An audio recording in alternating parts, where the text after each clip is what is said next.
It's the Brad and John Show. Brad and John Show. This is the C Block. Today's date is August 12th. We start the C Block at around 7:40. We're a little bit late this morning, 7:46. And by the way, before I go any further, a thank you to info dude Mike Otten, who turned me on to something, and the store he said they were at was too far for me to drive. But Mike, I found another location that has them. Thank you so much. Okay, John, who are you saying now? What were you saying now about somebody who made comment about something we said yesterday? Oh, yeah. We just got listener feedback. We've reached super saturation with those two clips he plays all the time. So I guess that would be Rodney King and Wizard of Oz. Well, you know what? That means we haven't played them enough. And we also got comments live coming in now about how the streaming is down. And I informed the listener, hey, Brad mentioned that in A Block, and he also mentioned his resuscitation of the Little McFreddy diet gimmick. And you can buy it for is it only $77 now, Brad? $77, yes, $77. It's not a gimmick. It's a true program.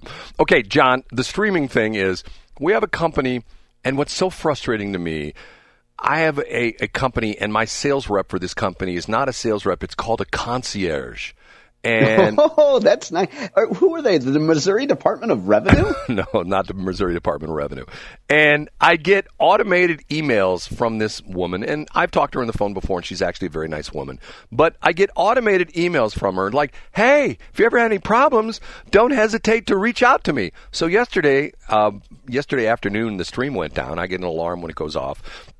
And I reached out to her, and I never got a response back. I've reached out this morning, and to the point I went on their website, and their website is screwed up because I have to reset something on the server, and I can't get to that page in the website. I thought it was my computer. John, I don't know if you ever heard this or not. Sometimes you get little crazy little bugs in one computer where for some reason it won't load a certain part of the page. You know what I'm talking about? And if you go to another computer, magically it's not. I've tried 3 different computers, and on all 3 different computers I log in, I get in my account, I try to go to this page to reset this thing, and guess what? I can't get to that page. Maybe their system is down. That might be what the problem is. But I apologize in that. As soon as I get off the air, that's number 1 on my list of things to try to fix this morning. Okay? Now, that sounds great, yeah. Okay. I mentioned to you earlier David Barklage. Okay? Yeah.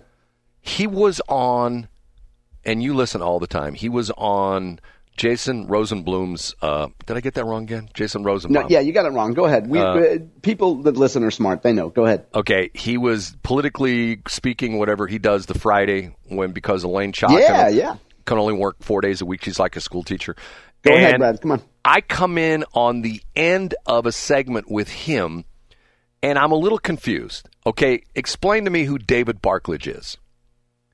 Sure. He is one of the most successful political consultants, I'd say, in Missouri history, certainly in modern times. If there was a Mount Rushmore of Missouri political consultants, especially on the Republican side, David Barklage is on the Mount Rushmore. So I would say briefly, Brad, he's from Southeast Missouri. He cut his teeth working in the dreary days of when Republicans were in the minority in the 1990s. David may have started even a little bit before that.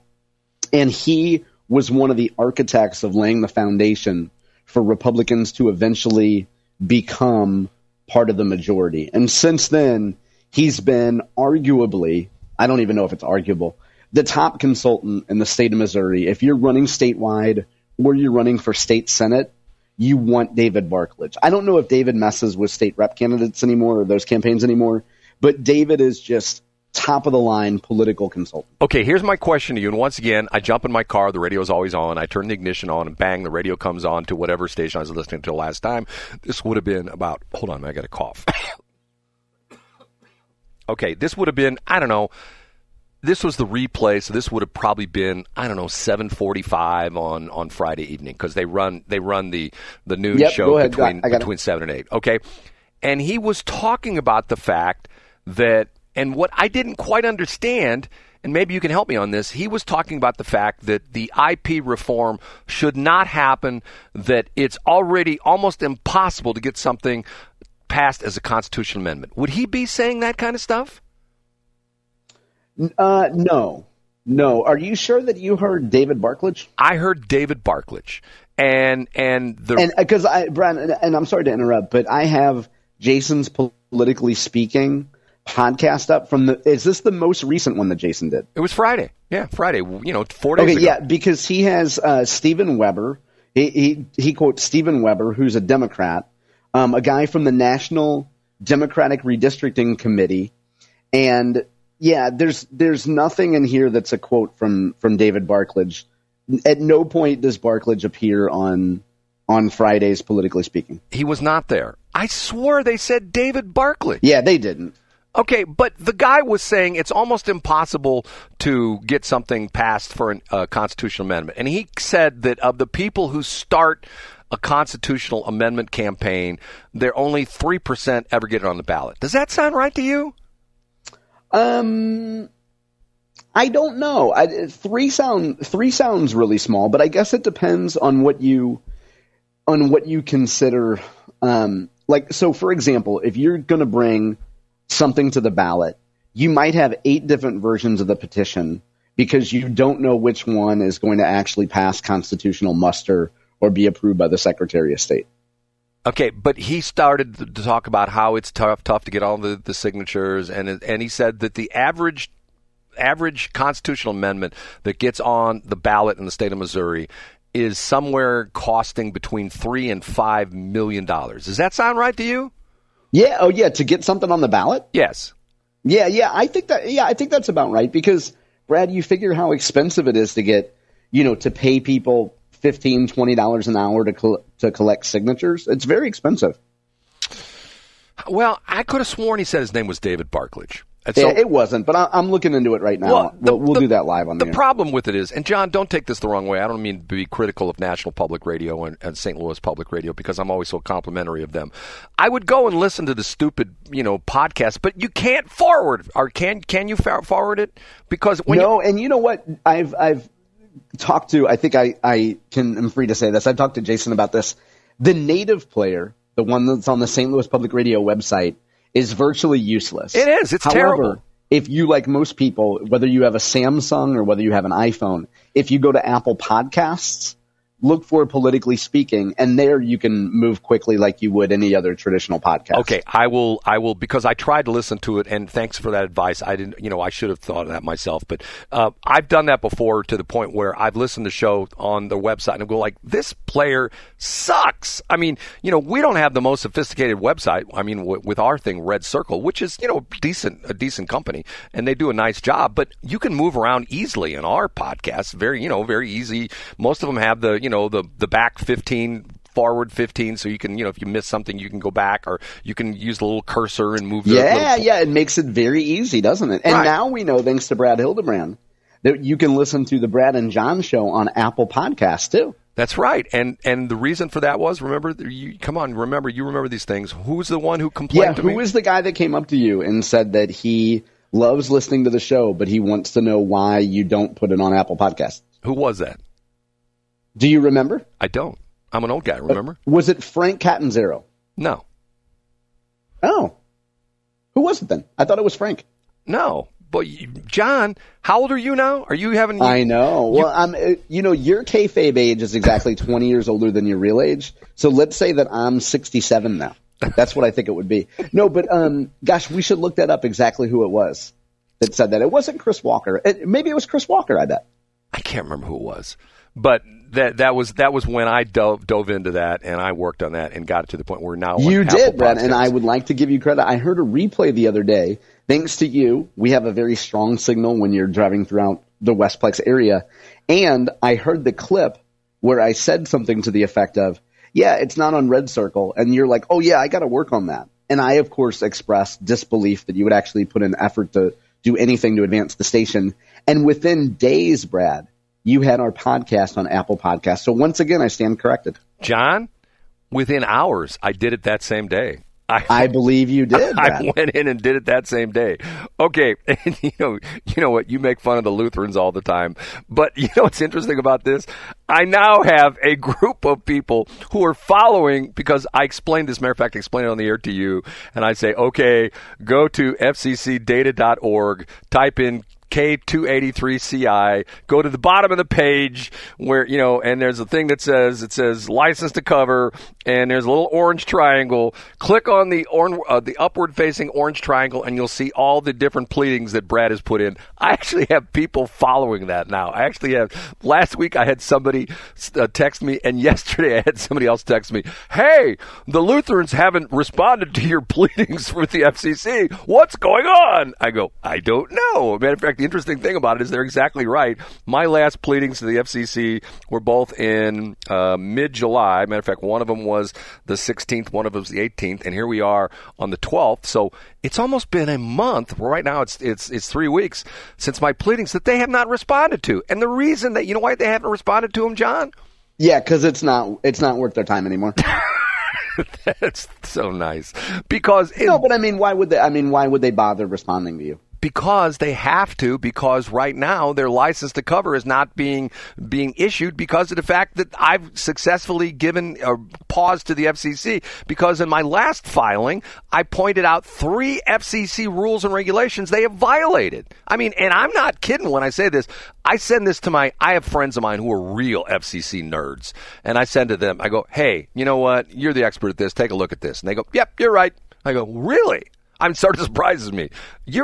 I'm right? Yes, you're right. That's exactly. They violated Way rule. to go, Brad. Now, in real life, are you just seeking to delay? So is the idea that as often as you keep filing letters, it will just perpetually delay them getting their way? John, in my career of 53 years, I have never, ever, ever lodged a complaint with the FCC. Never, ever, ever. Until now. And you have good reason to now. I read your letters, Brad. And if you remember the whole crazy thing, I tried to talk to these people. I drove 4 different times out to the headquarters out there, left messages for this Gary Duncan guy who never would call me back. And then when they filed this construction permit back on December 18th of 2024, there's 30 days for someone to comment on it. And on day 29, I drove out to the Luther, Missouri Synod for the 4th or 5th time, left Gary a note. Gary, I need to talk to you immediately or I will have to file an FCC complaint. I got nothing. Crickets. The next day I filed the complaint, and 2 days later he's on the phone to me. What are you doing? Why'd you do this to us? Yeah, but that's a pretty good sign that he didn't get your original message, right? Baloney. He knew he told me he did. Because he didn't think I'd do it. Once again, it's one of those things where, it's terrible, because the frustrating thing for me is, this is a religious organization, okay? If you go to your pastor and you say, Pastor John, or Reverend John, I've got a problem. Can you help me? Son, what can I do for you? Well, I got this problem. Son, let me see what I can do for you. Okay, but instead, they stonewall me, they ignore me, and they just do whatever the hell they want to do. And I'm thinking to myself, this is a religious organization?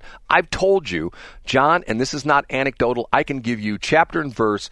The worst people to deal with in the broadcasting business are the religious broadcasters. They are absolutely, positively beyond reproach when it comes to just being, hey, we can do whatever we want because God's on our side. FCC, we don't really care about them. We violate the FCC laws all the time. We're a religious organization. We answer to a higher power, the man upstairs, not the man in D.C. Get what I'm saying?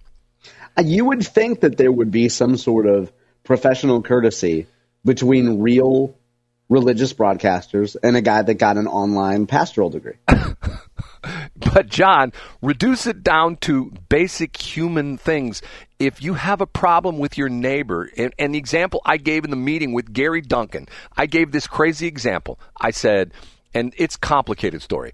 I started off by saying, there's 5 people in the room, and not including me. 4 people in the room, not including me. I said, let me give a parable of what's happening here. And I said, I own a house, and my next door neighbor put up a light that shines into my bedroom. And one day I said to him, hey, you know what? That light shines into my bedroom. Is there any way you could put a cover in that, something like that? I'll work on it. Well, he never did anything. Then he sells his house. And the new guy, I go over and knock on the next guy's neighbor's. Hey, the previous owner, he told me there's nothing he can do about it. Is there any way you could put the light? And the guy looks at me and says, I've checked the ordinances, and I'm operating my light in strict compliance with the local ordinances for lighting. And I go, yeah, I know you are, but can you maybe put a little bit of shade on it so it doesn't shine in my bedroom? No, I'm operating properly with the legal ordinances, so tough luck, buddy, and slam the door in my face. That's exactly what happened. That's the way I started off the meeting. And they all sort of laughed, and I go, it's the same thing. Look, I get that you claim that you're operating legally. That's fine, but you're causing me problems. Can we work this out as fellow broadcasters? And obviously, it didn't go anywhere because they promised me. Matter of fact, if you look at the one pleading, their attorney actually says, as promised, and then they did not do anything. So they lied, L-I-E-D. The Lutheran Church lied. How's that, John? That is quite a catchphrase, Brad. And I'd love to stay in chat, but every day at 8:02, I call Dial a Prayer, the KFUO line, and I'm a little bit overdue right now. John, dial 557. I'm sorry. It's much better. Okay. Yeah, that's what I hear, Brad.